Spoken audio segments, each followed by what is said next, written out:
Bonjour à toutes et à tous et bienvenue sur Grand Lille TV. Merci d'être en notre compagnie en cette matinée à 7h30 en direct et à lundi 27 février. Voici ce qu'il faut retenir de l'actualité de la métropole lilloise.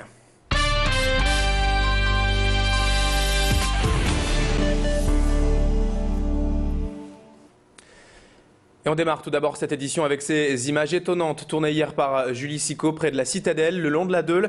La péniche, l'île flottante, a sérieusement menacé de couler durant plusieurs heures hier dans la journée avant d'être colmatée en fin d'après-midi par les pompiers. C'est une résidente habitant dans les immeubles en face qui a prévenu les secours hier matin, voyant que le bateau s'enfonçait peu à peu sur son flanc. En quelques heures, l'eau s'était infiltrée dans toute la péniche, inondant de plus d'1 mètre d'eau l'intérieur du bateau. Mais les pompiers ont mis plusieurs heures à trouver l'origine de la fuite et en début de soirée hier, heureusement toute l'eau avait donc été pompée et la péniche retrouvait son état d'origine. La propriétaire des lieux qui vit à bord et qui fait chambre d'hôte était absente au moment des faits. Explication donc avec le lieutenant des pompiers Guillaume Delbar au micro sur place hier de Julie Sicot. Le témoin a vu une péniche en phase de couler, au niveau de la Deule. Donc les pompiers ont été appelés avec donc un fourgon, une ambulance et des moyens au niveau plongeur. Donc on a fait une reconnaissance au sein de la péniche, aucune victime à bord. Après ouverture forcément. Le Secours populaire du Nord a organisé hier après-midi au Zénith de Lille son grand spectacle annuel, un moment de solidarité et de divertissement pour tous ses bénéficiaires réguliers, avec une entrée au prix très réduit de 2 € seulement. Cette manifestation a lieu en fait chaque année depuis 16 ans maintenant et permet selon le Secours populaire de redonner un peu d'accès à la culture et à d'autres thèmes comme le sport qui sont bien souvent délaissés par les familles en difficulté. Parmi les artistes présents, le public a pu profiter de numéros de danse, de claquettes et de reprises de variétés par des artistes régionaux et même internationaux. Bref, un bien beau spectacle de divertissement pour le public qui a, semble-t-il, apprécié cet après-midi. Et notre Jean-Louis Calins, le secrétaire départemental du Secours populaire, revient pour nous sur l'importance de ce genre d'événement pour les 5000 personnes présentes hier au Zénith. Les 5000 personnes, ce sont à 99% des gens qui sont en grande difficulté et qui ne pourraient pas accéder à une salle de spectacle et à un spectacle de qualité. Donc une action en début d'année pour dire que, eh bien, on va continuer cette année à faire en sorte qu'il y ait beaucoup d'accès aux loisirs, beaucoup d'accès au sport et beaucoup d'accès à la culture pour toutes ces personnes qui forcément, quand on n'a plus d'argent, quand on a perdu son travail, eh bien c'est là-dessus qu'on se serre la ceinture. Santé à présent dans cette édition, puisque l'ARS, l'Agence régionale de santé, vient d'annoncer que le Nord-Pas-de-Calais était la région française la plus consommatrice d'antibiotiques, ce qui inquiète donc quelque peu les médecins de l'agence, car on le sait, les antibiotiques souvent mal utilisés ne sont pas efficaces dans certains cas et peuvent même devenir contre-productifs en cas de mauvaise utilisation trop fréquente. Près d'un nordiste sur 2 a pris au moins un antibiotique sur l'année 2011 et un observatoire régional a même été créé récemment sur le sujet. Il a par exemple remarqué une surconsommation des antibiotiques à large spectre destiné à des infections sévères, ce qui rend au final les bactéries concernées beaucoup plus résistantes. Explication avec le docteur Christian Lahout, médecin à l'Agence régionale de santé, au micro de Macha Grenessen.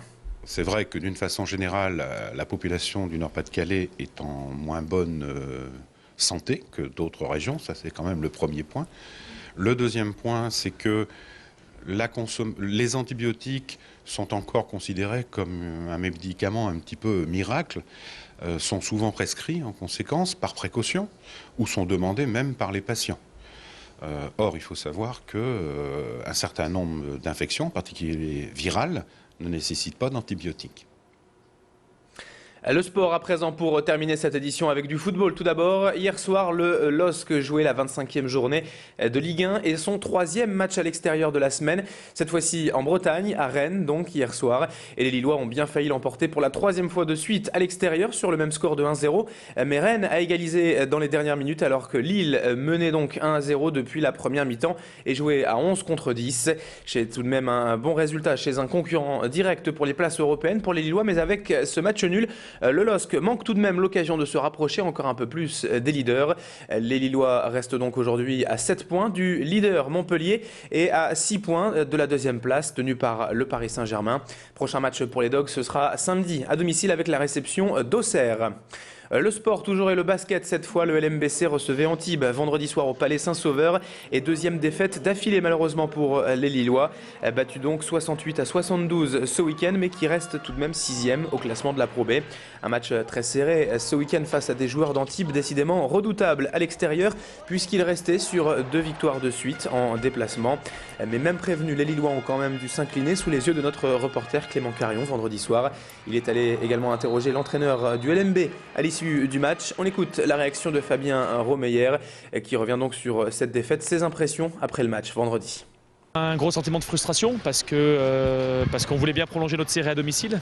On était invaincus depuis décembre dernier et on savait que sur les 10-12 dernières journées, c'est important de gagner des points à domicile, surtout qu'on a un calendrier où on va se déplacer 2 fois à l'extérieur. Donc il y a cette frustration-là au départ. Et puis après, il y a le fait aussi d'avoir pas su emballer le match et contrôler le match. Je crois que ce soir, on voulait prendre le rythme du jeu et on l'a pas eu. On l'a eu par intermittence. Je crois que c'est ce qui nous coûte la défaite ce soir. Et un dernier résultat de sport avant de se quitter. En volleyball, samedi soir, les Tourquenois du TLM sont allés s'incliner sur la Côte d'Azur à Cannes sur le score de 3-7-1. Les Tourquenois donc, qui affrontaient un adversaire direct pour la qualification pour les playoffs s'inclinent donc de nouveau à l'extérieur ce week-end mais restent tout de même 6e au classement de cette Liga. 7h36 sur Grand Lille TV, le direct se poursuit en cette matinée de lundi avec dans un instant la météo du jour et de la semaine et l'infotrafic en temps réel. Restez donc avec nous. Excellente matinée à vous.